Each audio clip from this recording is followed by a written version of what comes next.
que 5 para as 8 precisa partir para a próxima, então a casa é sua, seja muito bem-vindo, Salim Matar. É um prazer recebê-lo aqui em Campinas. Ok, é um prazer estar com vocês, tenho uma admiração por todos vocês, pelo gesto de cidadania, do engajamento de vocês na política brasileira, viu? Bem, eu fiquei pensando que tipo de mensagem que eu poderia trazer para vocês aqui hoje. E depois eu falei, gente, está super fácil. Trata-se de um partido político, pessoas engajadas, querendo o bem do Brasil, alguns se candidatando, outros apoiando candidatos, mas todos envolvidos politicamente, num gesto de cidadania ativa. Então, eu resolvi rapidamente comentar com vocês um pouco a respeito do liberalismo no Brasil. Bem, eu passei pelo governo porque o discurso do candidato Bolsonaro era um discurso muito espetacular. Ele falava em fechar a empresa de trem-bala, em fechar a TV da Dilma, privatizar, reduzir o tamanho do Estado e tirar o Estado do cangote do cidadão. E escolhendo o ministro Guedes para o Ministério da Economia, que é um superministério, composto de diversos outros ministérios, falei, gente, eu acho que chegou a vez dos liberais chegarem ao poder. E eu, então, deixei os meus negócios no dia 13 de dezembro de 2018, fui lá para o período de transição em Brasília e fiquei no governo durante 19 meses. Foi um aprendizado espetacular, uma experiência única, impagável. Durante esses 19 meses no governo, eu realmente cheguei à conclusão de que não tem chance do país dar certo desse jeito. O Estado é grande demais da conta. É muito burocrático, é lento e tem uma máquina que trabalha a favor do Estado e não a favor do cidadão. É interessante, né? Nós pagamos os servidores públicos para eles trabalharem contra nós. Olha que interessante. Então, eu conheci as entranhas do poder, eu conheci a máquina por dentro e verifiquei como que funciona o governo. Fiquei tão indignado e tão inconformado nesses 19 meses, era para mim ter saído mais cedo, no mês de abril. Eu não saí por causa da pandemia e achei, eu e o Ebel, que era o secretário de digitalização, achamos que a gente devia ficar alguns meses mais com o ministro Guedes para não abandoná-lo. Só que chegou um ponto que a situação ficou insustentável e no dia 12 de agosto de 2020, ambos deixamos o governo. Deixamos o governo porque nós realmente concluímos que o projeto liberal não iria acontecer. Não iria acontecer as privatizações, não iria acontecer a redução do tamanho do Estado. A reforma administrativa foi totalmente desconfigurada.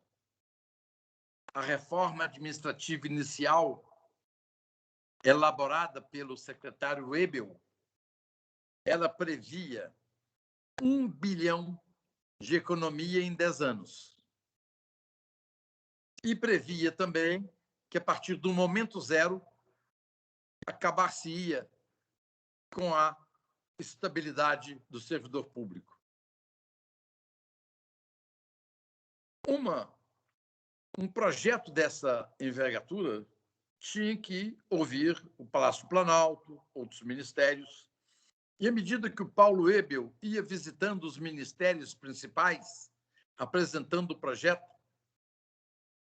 a proposta, a reforma, inicial dele foi sendo lenta e gradualmente desidratada. Até que ele se sentiu desmotivado e falou, não dá. Não era isso que eu queria fazer. E todo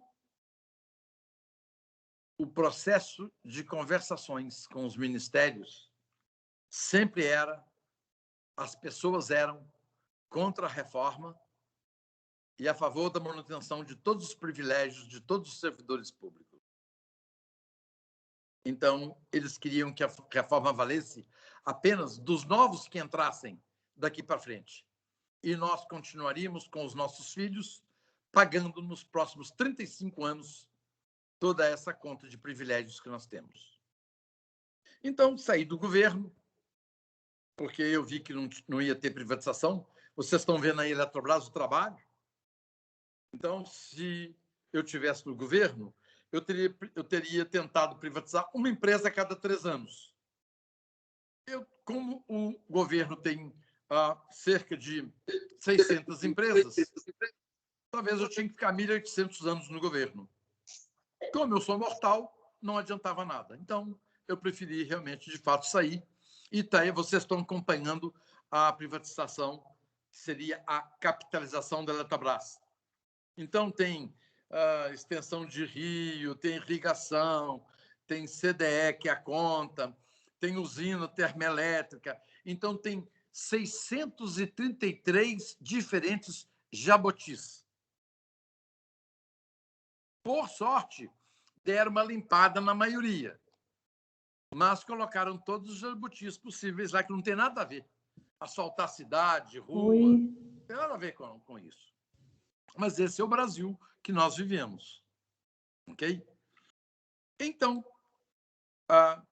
depois que eu saí do governo, eu fiquei tão indignado e tão inconformado que eu falei, gente, se eu voltar para os meus negócios, eu não vou conseguir dormir em paz.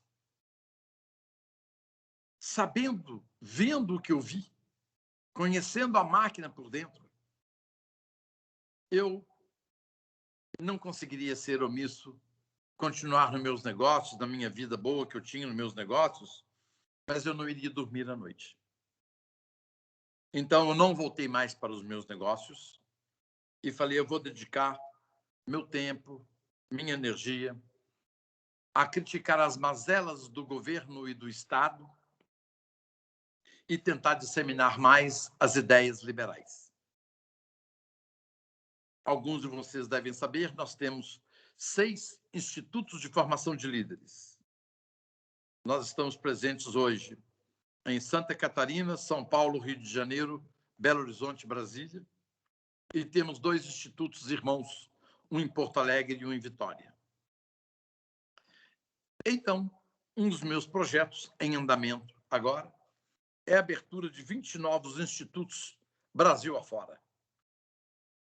Então, já estamos abrindo Recife, Lajeado, Curitiba, e estamos em conversações para Ribeirão Preto e Recife. Então, eu faço isso com o máximo prazer, porque é divulgar ideias, uma coisa que nós precisamos fazer no Brasil. Ideias que dão certo.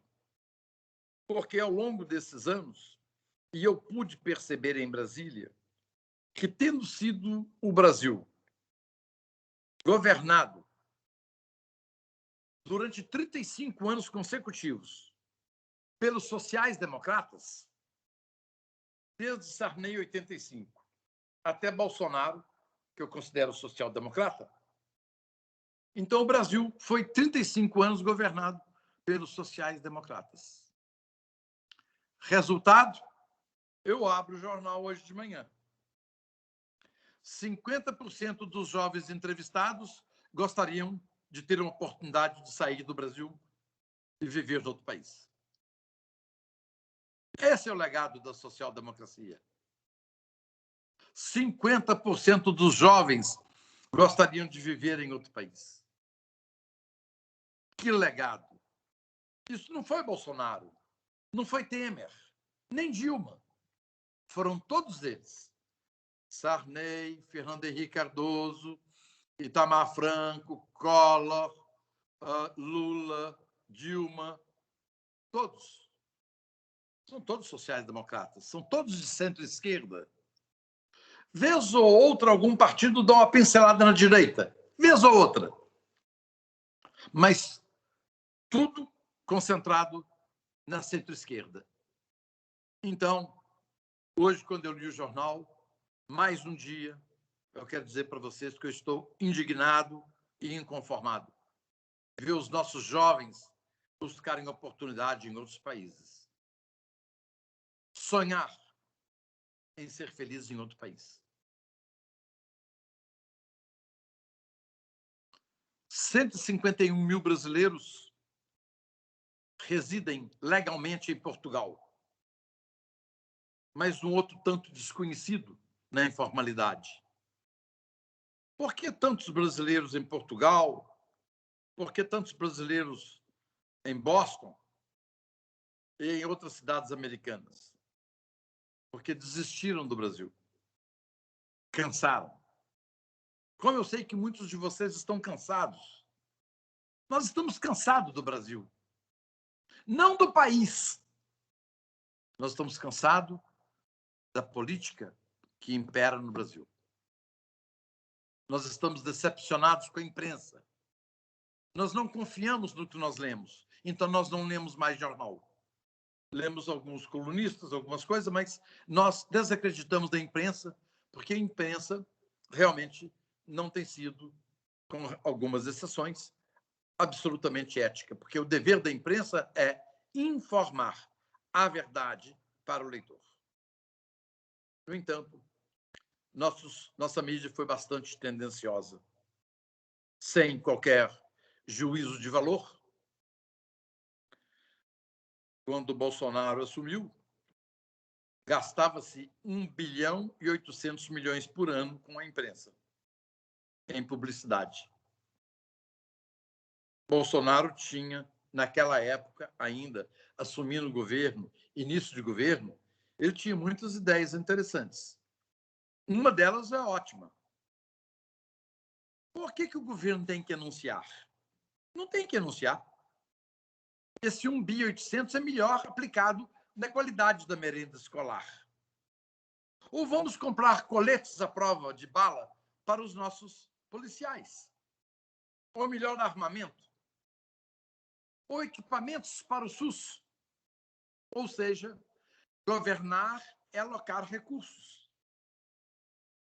E Bolsonaro viu que se gastava 1 bilhão e 800 na imprensa e ele, então, cortou essa verba de publicidade das estatais e do governo. O que aconteceu? Imediatamente, toda a grande mídia começou a reduzir sua receita e começando a ter prejuízos.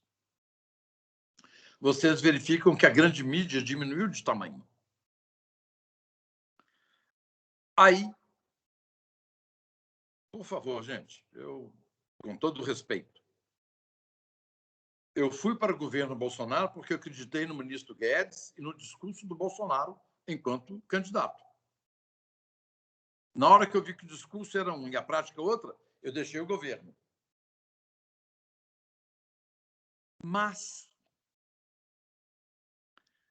o ministro Guedes, que é um entusiasta da causa liberal, um obstinado, está lá até hoje, quando nós conversamos a respeito desse corte na imprensa, de 1 bilhão e 800, eu não tive dúvida de dizer. Governos estatais não têm que anunciar. Isso é uma relação incestuosa da mídia com o governo. Isso tem que acabar. Eu, como cidadão, não me sinto confortável em abrir um jornal e ver uma propaganda de página dupla de Petrobras, Caixa, Banco do Brasil, numa revista Carta Capital. Não me sinto confortável. Porque os governos de plantão utilizaram a verba de publicidade para comprar a mídia. Então, Bolsonaro falou assim, eu não vou comprar a mídia. Eu vou suspender essa verba. Qualquer um de vocês faria a mesma coisa. E aí ele ganhou a antipatia da imprensa. Justiça seja feita. eu quero dizer para vocês que o corte da verba foi muito bom. Foi ótimo, porque nós não temos dinheiro sobrando para gastar em anúncio. Esse dinheiro é melhor aplicado para os cidadãos invisíveis nesse momento de pandemia. E aí veio a reação da imprensa, que o resto vocês já sabem. Não preciso entrar nesse mérito.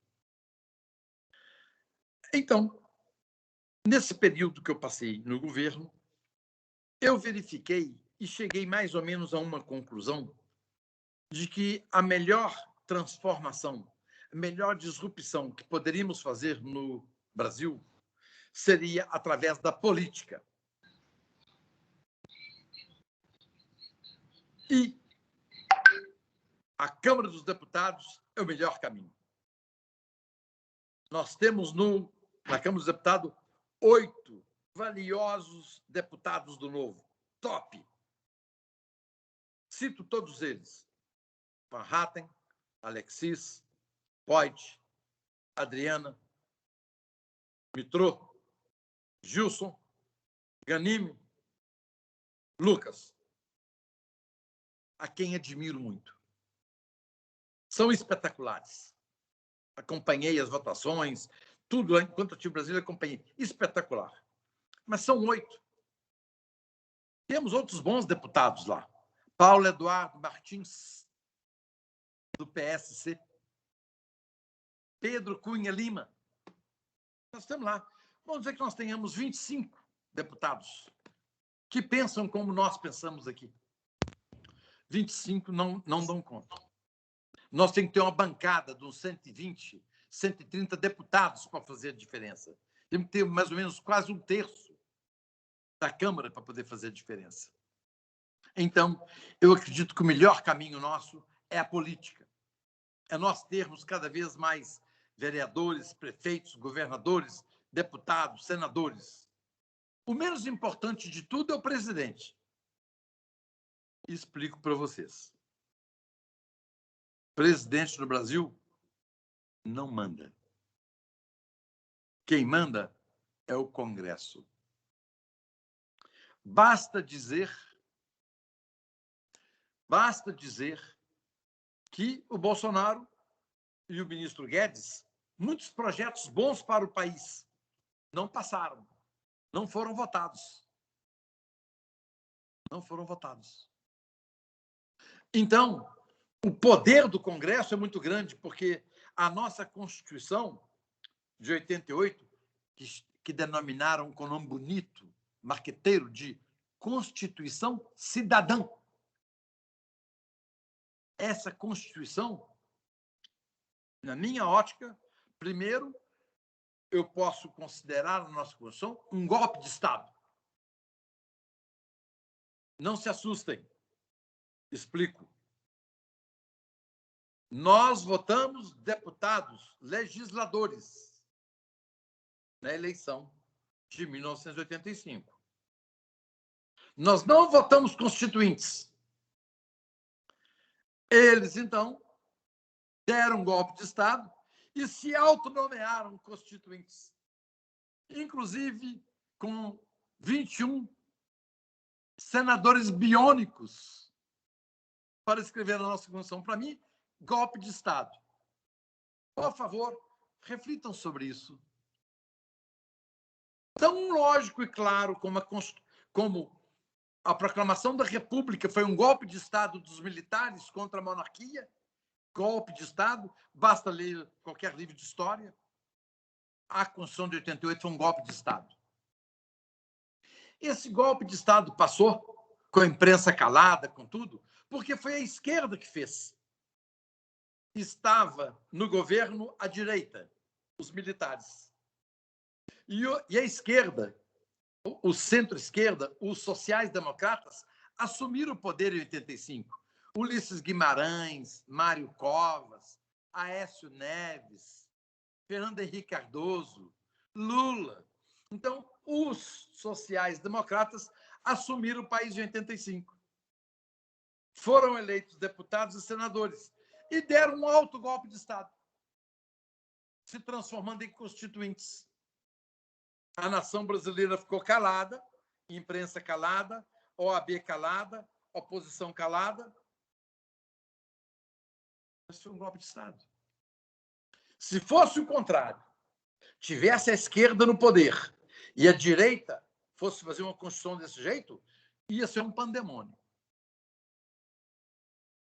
Então, mas como foi a esquerda, então está tudo bem. Eu tenho comigo de que a nossa Constituição de 88, denominada de cidadã, ela nasceu de um golpe de Estado. E essa Constituição, ela é maravilhosa, porque ela fala assim no artigo 5º, todos os cidadãos são iguais perante a lei. Oh, mentira que tem dessa Constituição. É fake. Não é verdade. Vou dar para você somente 2 exemplos. Se um de nós cometermos um crime, nós vamos ser julgados na justiça comum, porque nós somos apenas pagadores de impostos. Mas se 55 mil brasileiros selecionados cometerem um crime, vão para uma justiça especial, porque eles são cidadãos de primeira categoria e nós somos de segunda categoria. Então, o artigo 5º da Constituição brasileira,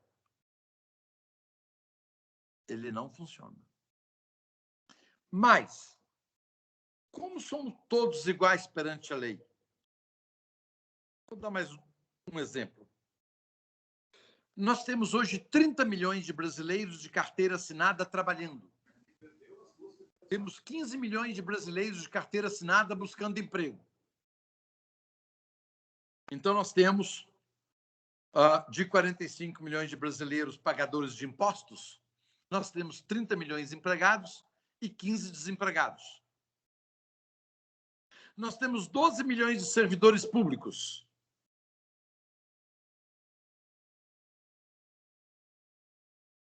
Zero desempregado. Ou seja, nós temos cidadãos de primeira categoria que não podem ficar desempregados. E temos cidadãos de segunda categoria, que somos nós os pagadores de impostos, que podemos ficar desempregados. Como todos são iguais perante a lei?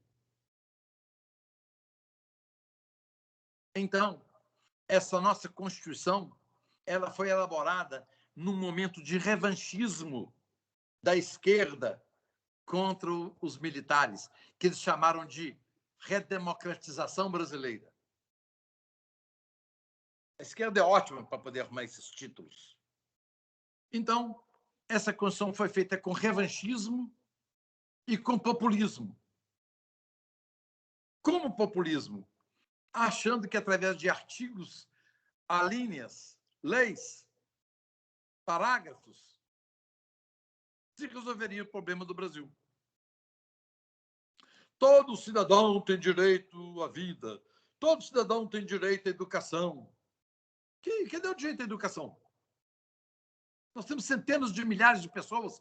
Nós temos até hoje, gente, 35 anos de governos sociais-democratas. A Constituição cidadã diz que todo brasileiro tem direito à educação.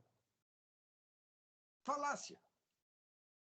Nós temos 11 milhões de analfabetos hoje. Eu pergunto, mesmo com a Constituição, todo brasileiro tem direito à educação. 35 anos de governos sociais-democratas. Não foi possível acabar com o analfabetismo no Brasil?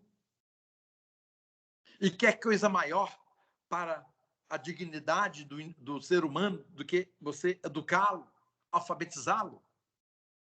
Dessa forma, você insere o indivíduo na sociedade. Mas não, nós temos 11 milhões de analfabetos e temos 28 milhões de analfabetos funcionais. Legado de 35 anos de governos sociais-democratas que foram incapazes de erradicar o analfabetismo, mas foram capazes de agigantar o tamanho do Estado. Somente as estatais, dependentes do governo, vão custar esse ano 22 bilhões de reais. qualquer um de vocês, que nós não somos mandatários, achamos que melhor é 22 bilhões de reais, vamos pegar esse dinheiro, vamos acabar com os analfabetos do Brasil. Vou investir na educação. Não. Os nossos governantes preferem manter estatais deficitárias. 22 bi para manter cerca de 14 ou 15 estatais deficitárias. Governar é alocar recursos. Não sei se é bom alocar recursos em publicidade, porque o Brasil está acostumado, desde Chateaubriand, lá de trás, governo comprar a imprensa. Faz anúncio e a imprensa fala bonitinho do governo. Então, isso é famoso. Na hora que um governo cortou, vocês viram o resultado do que está acontecendo. Às vezes, uma notícia importante não é noticiada, mas você vê lá tudo sobre Covid, sobre CPI, Bolsonaro genocida, está tudo lá. Não, não sou bolsonarista. Eu sou um cidadão de bom senso. Votei sim no Bolsonaro no primeiro e no segundo turno, porque o speech dele, enquanto candidato, era muito bom. E ele chamou Paulo Guedes para a economia. Falei, gente, é minha chance. Então, depois de um ano sofrendo bullying do Paulo Guedes, eu decidi ir para o governo ajudar. Quando eu percebi que o discurso era um, a prática era outro, aí eu deixei o governo. A nossa Constituição agigantou o tamanho do Estado. Por que nós temos tamanha desigualdade e pobreza? Tamanha desigualdade e pobreza são consequências da Constituição Cidadã e 35 anos de governos sociais-democratas. Vejam os prédios do TCU, Tribunal de Justiça, Defensoria Pública, Ministério Público. Lembrem onde são os prédios deles e imaginem. Okay? Tudo de vidro, são os mais sofisticados de cada cidade. Agora, por um minuto, pensem. Delegacia de polícia, posto de saúde, escola rural. 2 Brasis. Tem o Brasil de nós, pagadores de impostos, e tem o Brasil deles, consumidores de impostos. Então, um dia eu fui tirar um passaporte em Belo Horizonte e, de repente, eu olhei para cima e tinha uma placa. Desacatar o servidor público é crime de acordo com a lei tal. Para aí, está invertido.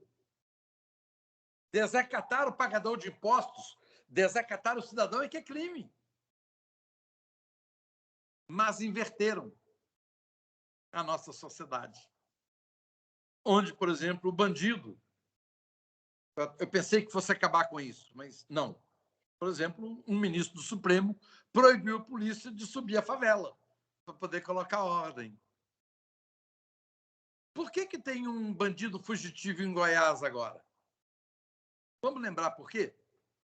O cara é psicopata, já tinha matado pessoas, já tinha sido preso diversas vezes, mas no Brasil nós somos legais. Tem o Seidão, Dia das Mães, Dia dos Pais, Dia de Nossa Senhora, Natal, aí deixa o Seidão. No Seidão é uma maravilha, porque só volta 70%, então as celas ficam vazias.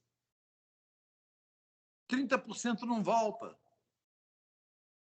E o indivíduo de Goiás, psicopata assassino, no Dia das Mães não voltou. Saidão. Ô, gente, esse país parece piada. Parece piada. Um país onde um assassino pode sair Dia das Mães, dos pais, Dia de Nossa Senhora. Olha que legal. Olha que país. Isso são teses de esquerda. Bonzinho com presidiário é esquerda. Gente, presidiário cometeu um crime, vai pagar. Vai comer mal, vai trabalhar para você pagar essa estadia sua. É assim que tem que ser feito. Mas não, de jeito nenhum, temos que socializá-lo. ele tem que receber visitas femininas ou masculinas, então tem dias de visita para a vida dele ser um pouco melhor. Então, e tem também o salário presidiário, a bolsa presidiária. Quanta gente necessitada que existe, no entanto, nós pagamos salário presidiário.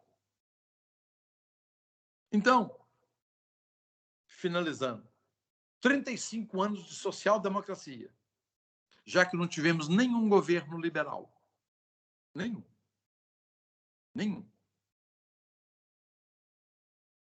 Começou o governo Collor a querer ser liberal. Imediatamente se envolveu em corrupção e seguiu outro caminho. Porque se você conhecer um liberal, mesmo se é liberal, você verifica os valores éticos dele. É ali que começa o liberal. Ele não aceita, não pactua com qualquer tipo de corrupção. Então, nós nunca tivemos a chance de ser governado por um governo liberal. Não é um presidente liberal, não. Governo liberal significa que nós temos que ter no Supremo. O Supremo tem... Porque o Supremo, às vezes, é de esquerda. Vocês estão vendo o que está acontecendo aí. Muitas coisas a gente verifica o ranço da sociedade brasileira de centro-esquerda, que está presente, inclusive, no STF.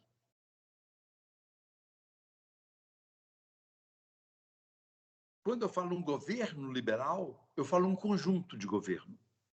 Eu falo de Congresso com maioria liberal, ou que não seja maioria liberal, tem uma boa presença de deputados e senadores liberais, para não deixar passar besteira, presidente e ministros liberais, juízes liberais. Nós nunca tivemos um governo liberal.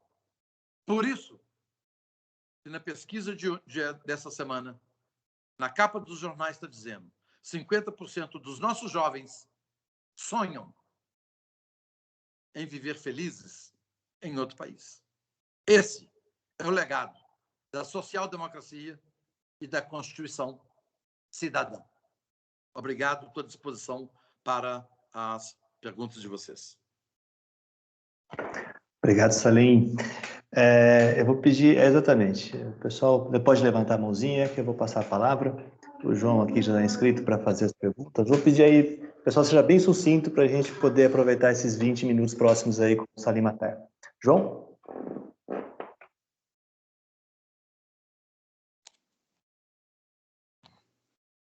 Boa noite. Bom, eu acho que é o grande sonho de todo mundo que está aqui participando dessa live é um dia poder ver um governo liberal funcionando no Brasil. Eu entendi, Salim, que você foi atraído pelo governo por esse discurso liberal, né? E aí, a hora que você chegou lá, você viu que a coisa não funcionava daquele jeito, por razões diversas, talvez por razões do próprio governo, por razões do próprio Congresso. Mas, assim, eu acho que a gente tem que perseverar nessa pauta liberal. E aí eu pergunto para você, você acha, por exemplo, você acha que o caminho natural disso aí seria através do Congresso? Eu, particularmente, também acho isso. Quer dizer, eu acho que o dia que a gente for aí 1/3, metade do Congresso, com pensamento liberal, eu acho que a gente vai conseguir transformar o país.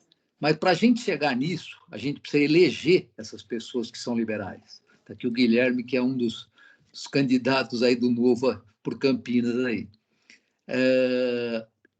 Como é que a gente pode ter uma aderência da população às pautas liberais? Você acha que a pauta liberal é uma coisa que atrai as pessoas?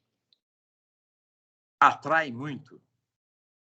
A pauta liberal, bem, tem um instituto que se chama,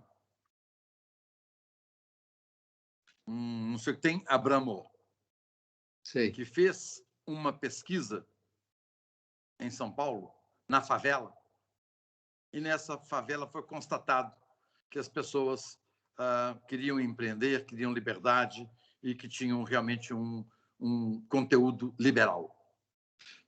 O fato é que as teses liberais são mais difíceis de serem vendidas, mas são melhores para o indivíduo. Explico melhor, para poder fazer resposta curta, para dar mais tempo de mais perguntas. O canto da esquerda é mais fácil de falar. E por isso que a esquerda precisa de analfabeto e analfabeto funcional, e desempregado, e aposentado ganhando mal. Por quê? Eu prometo que vou arrumar emprego, eu prometo que vou melhorar, o aposentado ganha pouco, nós precisamos isso, precisamos aquilo. Então, o canto da sereia da esquerda é muito bom.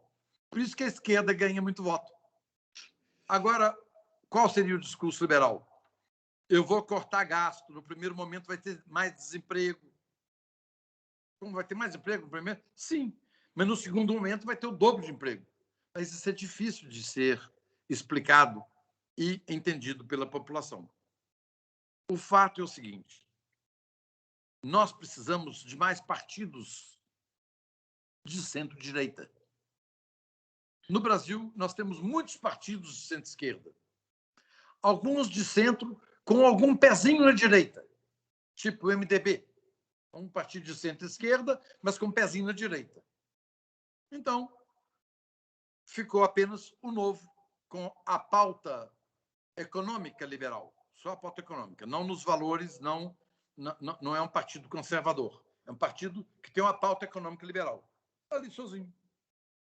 Liberal não dá voto. O que dá voto é ser conservador. Quem elegeu Bolsonaro foram os conservadores. Conservador, você está falando de 80 milhões de brasileiros, 90 milhões de brasileiros. De liberal, você está falando, sei lá, de um campo de futebol. 2 milhões de brasileiros? 3 milhões, tá bom. Mas, você quer ter voto mesmo? Conservador. Quem elegeu Bolsonaro não foram os liberais. Eu, Paulo Guedes e alguns outros que votamos nele são minoria. Ele foi eleito por uma pauta conservadora da família brasileira, cansada de que atirar no bandido, você só pode atirar se o bandido te atirar. E se errar o tiro também, né?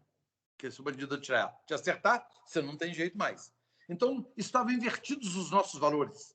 O presidiário é que é bonzinho, o bandido é que é bonzinho. Então, estava invertido. E a sociedade brasileira estava cansada disso.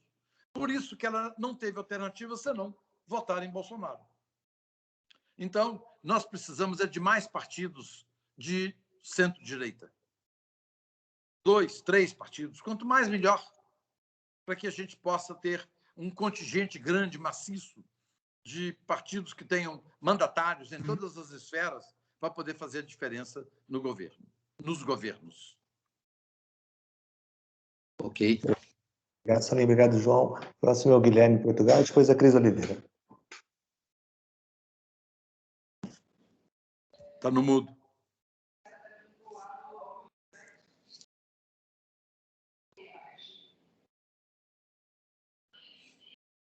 Liberado, Guilherme. Pode liberar aí.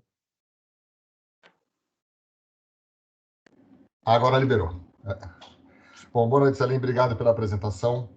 Eu queria que você falasse um pouco do que a gente já viu de movimento de desestatização no Brasil. Foi mais forte no governo do Fernando Henrique, com as teles, com as concessionárias de energia, com a Vale, né, que são alguns casos. Eu queria que você falasse um pouco sobre a sua experiência, o que politicamente viabilizou isso acontecer naquela época e por que não aconteceu mais depois. Eu sempre falo o seguinte: eu prefiro uma má privatização do que nenhuma privatização. As privatizações do período do Fernando Henrique Cardoso foram para o capitalismo de compadrio. Previ, Funcef, Petros, compraram o quê? Vale, Embraer, para tudo. Foram os fundos de pensão. E mais alguns amigos, alguns grupos amigos, que entraram junto com os fundos de pensão e viabilizou. Então, foi uma privatização, sim, parabéns, privatizou, ótimo, antes privatizado que nada. Mas foi uma privatização que não foi, entre aspas, de mercado. Privatização de mercado é você fazer um bid igualzinho aconteceu aí, subsidiados da Petrobras, às vezes na Bolsa, tipo a BR Distribuidora, quem der mais leva. Isso sim, é transparente no mercado. Aquelas teles, gerou grupo, foi dividido. Aí você sabe o resto da história. Não vou citar nome de empresa, não. Aí você sabe o resto da história todinha. E empresas de tele para poder pagar a favor, compra software de empresas, de filhos, de políticos influentes, e aí vai. Então, o tipo de privatização, como Vale, a Vale pertencia a Previ, Funcef, BNDES e mais outros fundos de pensão, junto com 2 grupos privados. Hoje, a Vale está libertada dos fundos de pensão. Hoje, a Vale, depois de 20 anos, sim, a Vale foi privatizada 2 meses atrás, quando acabou o acordo de acionistas que tinha Previ junto. E a Previ sempre colocou no Conselho da Vale 4 ou 5 ex-vice-presidentes do Banco do Brasil. Então, continuou a nomenclatura, os servidores públicos brasileiros presentes nas estatais. 5 diretores da Vale eram ex-Banco do Brasil. Isso é privatização? Então, agora, 2 meses atrás, acabou o acordo, aí sim, agora a Vale é privada. Demorou, mas a Vale é privada agora. Então, muito bom, parabéns ao PSDB, que na época do Fernando Henrique Cardoso privatizou. Parabéns. Discordo da forma, mas parabéns por ter privatizado. Obrigado, Salim. Cris?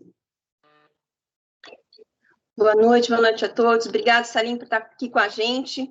Em relação ao funcionalismo público, né? Você já entrou na máquina, você viu como é que é, os entraves, é uma corporação muito forte, e eu acredito que, às vezes, a gente não sabe se comunicar muito bem para falar sobre isso. Muitas vezes, o funcionário público é atacado, quando, na verdade, quem passou todas as regalias para o funcionalismo público foram os políticos. E nas décadas de 60, que foram criadas empresas, né, porque naquela época era assim, 20 anos depois, isso não foi feito nada nessa área pelos políticos, pelo contrário, foi incentivado porque era uma máquina que trazia dinheiro para eles, né? Quanto à reforma administrativa, você vê que ela passa, vai ter que ser fatiada? Eu sou cético em relação à reforma administrativa. Eu acho que não vai ter. E se passar, vai ser horrível. Agora, sobre servidores públicos, encontrei em Brasília espetaculares servidores públicos. Altíssimo nível. Nível igual ou superior da iniciativa privada. Gente comprometida com o país. Gostei de conhecer muitos que eu conheci. Mas agora, por exemplo, deixa eu pegar 2 casos recentes para você. Na medida provisória de privatização da Eletrobras, o senador Alcolumbre colocou lá uma coisa: funcionários da Eletrobras não podem ser demitidos. Terão que ser aproveitados em outras estatais. Lobby dos servidores que trabalham na Eletrobras junto a um político. Então, não foi o político sozinho que fez, não. Ele sofreu um lobby e uma pressão. Outro caso. Recentemente, cerca de 20 mil servidores da Receita eles não eram servidores da Receita, eles eram como se fossem terceirizados. E passou uma lei, agora um mês passado, igualando eles a como se fosse servidor. Então, houve um aumento de 2.800 bi por ano de despesa a mais com essas pessoas, porque todos eles foram promovidos a servidores. Foi um político que acordou de manhã cedo e falou assim: não, hoje eu vou ajudar um servidor. Não. Um grupo de servidores da Receita Federal vai lá, procura um punhado de políticos para poder fazer isso. E quem que escreve as leis e as medidas provisórias? Quem que escreve? É o político? Não. Quem? Um servidor de carreira. E vem espírito e corpo. E nas entrelinhas você coloca coisas lá que gera tudo isso que está acontecendo. Então, isso assim, não foi de um dia para o outro que teve esses penduricados e privilégios. Foi ao longo, pendura um jabuti aqui, numa privatizaçãozinha, colocam outra coisinha. Então, eles foram pendurando coisas ao longo dos anos para chegar a isso. Por exemplo, nenhum servidor público paga imposto de renda no que ganha acima de R$39 mil. Não paga imposto de renda. Nós temos cidadão de primeira e segunda categoria. O de segunda categoria são os pagadores de impostos. Nós pagamos imposto de renda sobre tudo. Servidores acima do teto são de primeira categoria, não pagam imposto de renda acima de 39 mil. Interessante, né? Claro que isso, gente, foi feito lobby. Agora, eu conheci muitos servidores muito bons em Brasília. Muito bons. Comprometidos, que carregavam a máquina. Muito bons. Obrigado, Cris. Obrigado, Salim. Próxima pergunta é do Colby.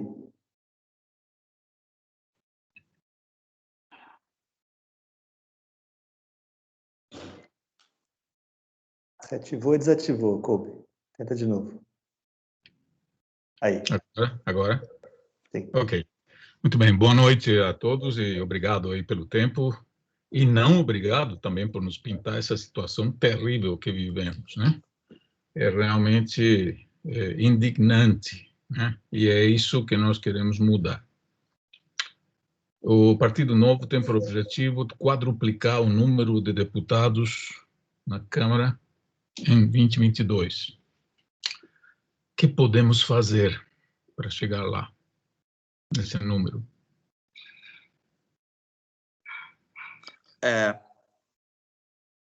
Kobe, obrigado pela pergunta.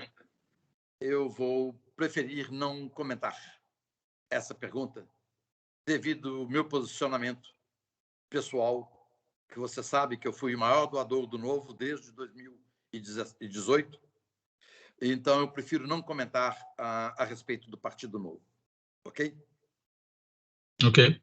Respeito sua posição, embora esteja extremamente curioso em função da sua experiência e sua vivência e talvez um conselho que poderia dar, né? Mas eu entendo, se quer reservar a resposta, está bem. Obrigado assim mesmo. Ok, Kobe, só para te dizer o seguinte, de 59 mil vereadores, nós elegemos 29. De 59 mil. Se de 59 mil nós elegemos 29, será que nós vamos conseguir fazer 36 deputados federais? Fica a pergunta para vocês. Não vou responder agora também, Okay. se me permite. Obrigado.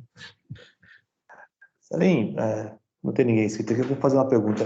Qual que é a possibilidade de Salim Matar voltar para o governo novamente? Seja como ministro, seja como presidente, enfim. Em qual função Salim Matar voltaria para um governo? Prazerosamente, eu voltaria para um governo com duas condições. Uma, que fosse um governo liberal. E a segunda condição, que é quase impossível. O Congresso falar assim, Salim, essa caneta é sua, você pode fazer o que você quiser. Porque se depender do Congresso, eu estou perdido. O Congresso não privatiza. O Congresso não... Por exemplo, nós estamos enfrentando aqui em Minas Gerais um grande problema. A Vale vai indenizar Minas Gerais 37,7 bilhões de reais. Imagina o Zema com 37 bilhões de reais em mãos. Imagina o que vai fazer de Minas Gerais. O presidente da Assembleia, um indivíduo, um único do Partido Verde, um só, presidente da Assembleia, pela lei brasileira, presidente do Senado, presidente da Câmara dos Deputados ou presidente da Assembleia Legislativa, tem o direito de pautar ou não pautar sem dar satisfação a ninguém. Então, como o cara tem interesse em ser candidato pela oposição, ele dificilmente vai colocar em pauta o assunto da Vale. Agora, nesse presente momento, quer dizer, isso atrasou esses meses todos. Agora, com uma certa lucidez, ele vai pautar a Vale essa semana. Mas segurou o governo esses meses todos. Então, vocês verificam que, muitas vezes, na Câmara dos Deputados, o que é bom para o Brasil não significa que o deputado vai votar, não. O Rodrigo Maia segurou tudo que podia da pauta econômica liberal do ministro Guedes. Segurou tudo que podia, ele segurou. Por quê? Se o governo do Bolsonaro der certo, ele se reelege. Não podemos deixá-lo reeleger. Então é o seguinte, Brasil, desculpa o termo, F. Eu estou aqui preocupado comigo, meu partido, meus amigos, meu conluio. País, eu não estou nem aí pelo país. Não estou nem aí. Então, gente, essa é uma triste realidade que nós temos. Nossos mandatários, claro que nós temos mandatários patriotas espetaculares, que estão ali pela causa brasileira, mas não são a maioria. Não são a maioria. Então, isso que nós encontramos hoje. Então, eu voltaria, sim, para um governo liberal, gostaria de ajudar novamente, se tivesse possibilidade de, efetivamente, haver uma vontade de fazer algum projeto, voltaria numa boa. Eu acho que nós precisamos, nós da iniciativa privada, estamos precisando ir mais para o governo, para oxigenar o governo. Então, eu acho que é uma contribuição que todos nós deveríamos um dia fazer, quer no âmbito municipal, estadual ou federal. Obrigado, Salim. Penúltima pergunta aqui do Fernando Cândido, depois eu encerro aqui. Fernando? Já falou. Boa noite, Salim. É Fernando, eu estou aqui em Belo Horizonte hoje, muito prazer. Fala um pouquinho mais do que o Zema tem feito de bom aí e que releva esse nome de Zema como governador do Novo. E também uma segunda pergunta rapidinho, já que você falou que voltaria, você avaliaria ser candidato em alguma esfera? A política eletiva não está nos meus planos. E o Zema é um grande governador, eu explico rapidamente, em poucas palavras. Zema pegou um estado devastado. Não pela barragem de Brumadinho, essa foi fichinha, pequena. Anos de petismo. E depois de Aécio Neves e sociais-democratas. Então, o Estado mineiro estava arrasado. Assim que Pimentel assumiu, ele admitiu 57 mil professores, 3 meses depois de ser eleito. 57 mil professores. Se vocês olharem nos índices, Minas Gerais é o estado do Brasil que tem maior número de servidores aposentados. Tem mais aposentado do que nativa. Olha que interessante. Como é que nós vamos pagar uma conta dessa? Não tem jeito. Então, Zema tem feito um espetacular governo, zero de corrupção, a conta gota, ajustando as contas, com uma equipe espetacular de bons secretários. E Zema é uma pessoa muito habilidosa. Ele é um político nato. Ele é jeitoso, perfeito? Então, do jeito que ele conversa, a paz que ele transmite, a sinceridade dele é um ativo. Então, eu acho que o governador tem chance até de se reeleger, caso ele queira, mas é um grande nome que eu acho que o Novo tem que prezar por esse nome, porque esse nome é um nome muito bom. É um nome de futuro. Salim, obrigado. Salim, você comentou no início que você está abrindo novos institutos liberais, né? Eu vi Ribeirão Preto, não vi Campinas, mas não tem problema nenhum. A minha pergunta é a seguinte: como o Salim se descobriu liberal? Investir no instituto significa investir em educação, né? Como que foi a educação liberal de Salim Matar? Eu tive uma sorte fora do comum. Eu nasci em Oliveira, fica a 140 quilômetros de Belo Horizonte, indo para o sul de Minas. Eu fazia científico de manhã e, com sede de conhecimento, resolvi fazer o curso noturno de contabilidade. Na primeira semana de aula, meu professor escreve: anotem o livro que vamos adotar nesse semestre. Aos 16 anos de idade, eu li no quadro A Riqueza das Nações, Adam Smith. Eu fui um privilegiado. Qual escola do Brasil até hoje já adotou esse livro? Somente a de Oliveira. E eu estava lá quando foi adotado o livro. Então, você imagina, eu já era do comércio, então as pessoas do comércio têm um pouco mais de conhecimento de travas de governo, perfeito? Então, eu já tinha isso, porque eu via no comércio do meu pai a interferência de governo, tabelamento de preço, mil coisas. E aí, eu fui para Belo Horizonte aos 17 anos de idade e fui ler uma revista chamada Revista Visão. Lendo essa revista, no meio tinha um extrato do livro O Caminho da Servidão, de Hayek. Então, aos 18 anos, aos 16, Adam Smith, um cara do comércio. Aos 18, Hayek. Lembrando que eu tenho sangue fenício. Os fenícios eram mercadores, gostavam dos mares livres para negociar. Livre mercado. Então, já estava no sangue, já tinha minha experiência, leio Adam Smith e leio Hayek. Deu no que deu. Então, eu acho daí a importância da educação.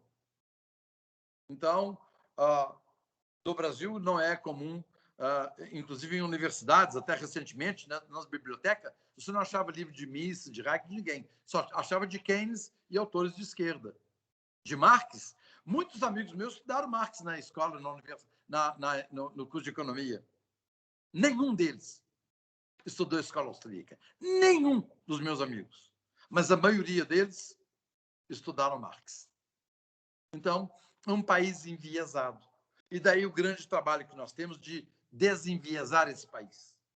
A educação brasileira é tomada pela esquerda.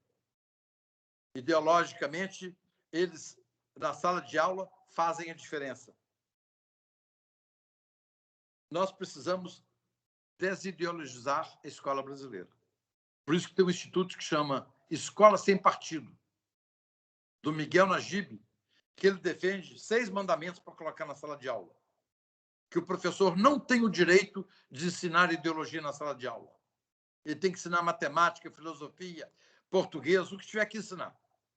Mas não ideologia. Nem o Bolsonaro, nem o Weintraub conseguiu emplacar isso. Nem o Weintraub. Se o Weintraub não conseguiu, meu amigo, desculpe-me, não está na face da terra, a não ser Deus, alguém para poder fazer emplacar um negócio desse. De tamanha foi a pressão da esquerda. É esse mundo que nós estamos enfrentando. Não é uma pessoa. Nós estamos enfrentando todos os professores, todas as maneiras de dizer, tá? Tem muito professor bom. Eu reconheço que nós temos que remunerar melhor os professores. Perfeito? Professor no Japão, as pessoas fazem reverência ao professor no Japão. Então, nós temos que pagar melhor os nossos professores, temos que treiná-los, tem que implementar meritocracia. Falar em meritocracia na escola brasileira é greve na certa, 3 meses de greve. Então, nós precisamos... O desafio é grande demais. E é na educação. Eu tenho mais 2 minutos para contar um caso para vocês. Eu estava numa mesa de domingo, aqui na minha casa, minha filha e as amigas. 12 pessoas. Eu estava na cabeceira da mesa com minha esposa e não prestando atenção. Até que eu prestei atenção no assunto. A discussão era: um favelado mata alguém. Ele não pode ser processado, porque a culpa é do Estado. Isso é estudante de direito, 5º ano. Ele não teve culpa de nascer na favela e o Estado é que deve ser responsabilizado pela educação que ele não recebeu. E eu falei para ela, na hora que eu vi, mas quem te falou isso? Eu falei, meu professor. E eram 2 da mesma sala. As 2, sim, o professor falou por causa disso aqui, e faz sentido, porque o Estado não deu educação. Então, eu estou falando amigas da minha filha, em Belo Horizonte, 5º ano de direito, e todas 2, uma filha de advogado e uma de médico, ou seja, não é qualquer pessoa, veio de um berço melhor, defendendo que é problema do Estado, que o bandido não pode ser processado, porque a culpa é do Estado. E ele aprendeu na sala de aula. Então, gente, o desafio nosso é grande. Desejo a todos vocês muito sucesso. Aqueles que vão se candidatar, como o Claudinei, muito sucesso. Vão em frente. É uma doação, uma experiência única na sua vida. É gratificante por dentro você fazer alguma coisa que não é para você, é para todos. Isso é gratificante demais da conta. E vocês outros que apoiam, estão apoiando os candidatos, recrutando os candidatos, vocês estão fazendo um trabalho de cidadania maravilhoso. Parabéns a vocês. Vocês são únicos. Vocês são especiais. Vocês são espetaculares. Então, eu acredito no futuro do Brasil quando eu encontro pessoas como vocês numa live como essa. Sim, acredito no futuro do Brasil. Porque tem pessoas taradas como eu que estão dispostas a fazer alguma coisa por um Brasil melhor. Viu? Um abraço para vocês, gente. Salim Matar, obrigado pela gente nos atender. Tchau.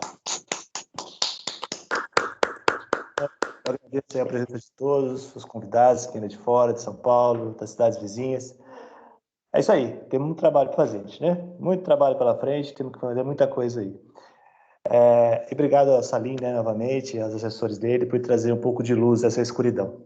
Força aí, bora, hein? A gente se vê. Grande abraço. Tchau, tchau. Tchau, obrigada, abraços. Alguém Tchau. vai ficar nessa live para a gente poder discutir algum assunto ou está encerrado realmente? A gente pode marcar um próximo debate? Aí fica melhor, pode ser? Tá bom, pode ser. Posso pedir um favorzinho, tá? Tá. Desculpa, tá? Eu me filiei ao Partido Novo hoje e eu preciso passar isso para frente, tá? Não posso ficar comigo, tá? O Eduardo Ribeiro, ele é o presidente do partido, correto? Presidente nacional, isso. Atuante? Atuante. Totalmente.